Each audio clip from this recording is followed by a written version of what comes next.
Hi friends, welcome to my channel. ఎలా ఉన్నారు? బాగున్నారా? Good evening friends. ఈరోజు డిన్నర్ అయితే నేను చపాతీ ప్రిపేర్ చేస్తున్నాను. ముందుగా చపాతీ పిండి తడిపి పక్క పెట్టుకున్నాను అన్నట్టు. ఒక 10 నిమిషాలు అలా పిండి నానితే చపాతీలు స్మూత్గా వస్తాయి. అందులోకి కర్రీ అయితే నేను అండా కర్రీ చేశాను. మన ధాబా స్టైల్లో అండా కర్రీ అంటారు కదా, అది చేశానన్నమాట.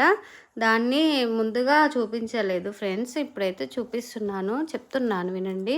దాంట్లోకి ఉల్లిపాయ, టమాటా, పచ్చిమిర్చి అన్నీ వేసి మన స్పైసెస్ బిర్యానీ సామాన్ అంతా వేసి మన టమాటో మెత్తగా గుజ్జుగా వచ్చే వరకు అలాగా చేసుకోవాలి.